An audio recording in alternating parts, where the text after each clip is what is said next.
just to start last game, Dalvin Cook came up with that spin move on the way into the end zone. A move like that, what is that, how many running backs can do that? What is it like to see something like that? Well, that's why, we've talked about him quite a bit at these meetings with the media, because he does have that dynamic ability to make people miss. And we've said ad nauseum that we want to get him the football, we want to give him opportunities, got to keep him healthy. And he showed on that play what he's capable of. And hopefully there's many more of those plays into the future. What have you seen from the Lions defense lately? They seem to have been playing pretty well the last month. Well, certainly well coached, great scheme. I thought they gave us a good challenge the last time we played them. We only got 51 plays offensively, and I think they have really good safeties, good corners, and they had a stout front that I thought really, except for maybe one big run that Dalvin had, took away a lot of what we were trying to do up front. So good defense, and anytime you play on the road, they certainly have the advantage from a crowd standpoint. You had the first touchdown on kind of going hurry up, and it looked like you guys kind of quick countered him on the one to Albert. What did changing the tempo do for you guys as another weapon on offense on Sunday? Well, I think it can keep defenses off balance, and they can't quite get comfortable and tee off, and you love to be able to just change it up so that they can't get comfortable or get used to any one thing. And anything you can do to keep defenses on their toes is important, and snap counts and pace of play is certainly one way to keep the defense honest. Is this a team where you know that regardless of what their record is right now, that they're going to keep fighting hard and not just roll over? Mm-hmm. Yeah, no, they'll fight hard. They're well coached, and we're playing on the road, and we're all in this league, fighting to put good things on tape, and we're all being evaluated, and nobody's safe. So nobody's arrived, and nobody can feel like they can just roll their helmet out there and play. It's too competitive, and it's too combative, and I think we're going to get a battle, for 4 quarters. May take more than that. Who knows? Obviously, Kevin's been your quarterback's coach, but is there an added comfort level this week, now that he's given you plays and you guys have gone through a whole week together?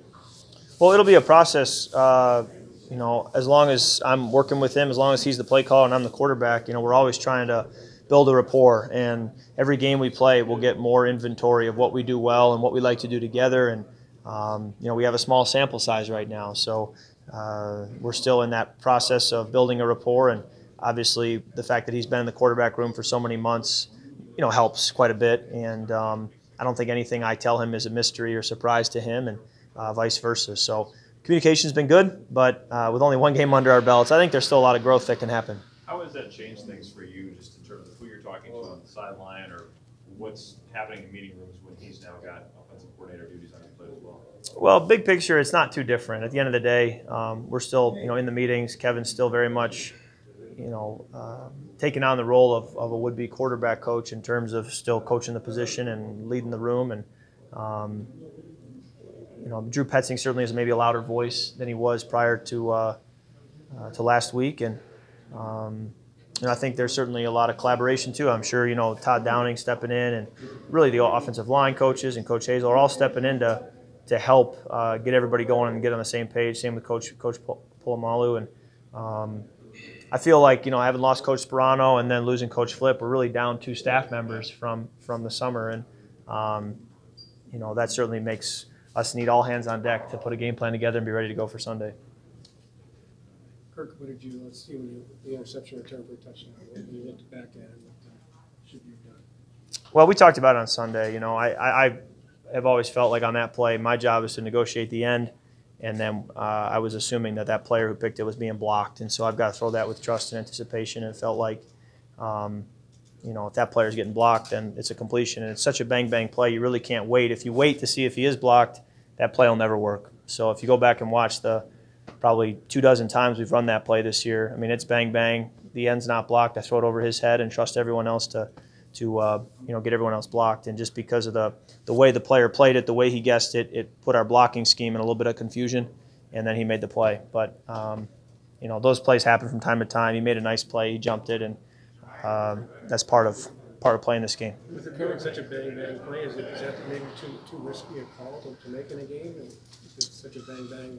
Like I said, we'd have to go back and watch the 24 that we've called and say, are any of these too risky? Do you not like it? I mean, you'd watch the games we had against the Rams and the games we've had against the Packers and the big plays we've had, and you'd say, we can't afford to not have that play call and not have it ready to go. It's just a play you have to be careful with because of the way that it can happen quick. And like I said, I understand the defensive end is the one who can be my issue because he's unblocked, and we just need to get out, and if that guy's not blitzing, block him. If he is blitzing, let him alone. And because of the way he played it, there was a little bit of confusion. Kirk, Mike Zimmer's used the word brilliant in describing Kevin Stefanski. I mean, he's obviously an Ivy League grad and all that. What are some of the things that you've seen him do that just shows, the guy's smarts? I mean, I don't have a menu in my head to just rattle off, but anytime you're a play caller in the National Football League, you're an intelligent person. It's not an easy thing to do mentally, and all you have to balance. But I think just as much as his intelligence would just be his demeanor. He's very calm, very cool and collected, and I think that's one trait for me that stands out, and we're working with him, and I think it serves him well. What's been the key to the good relationship that you quickly developed with him in terms of, offering your suggestions to him and feeling comfortable? I mean, the key to your guys' relationship, what has it been? Well, I mean, I've had really good relationships with just about everybody in this building, and Kevin's no different. I think anytime you're someone who can be self-aware, who can be a team-first person, who's a good listener, and who also really knows the game and can share your knowledge and communicate your knowledge, I think it's easy to work with, and it's easier to be successful. And certainly Kevin has those traits, and I think so does the rest of our staff.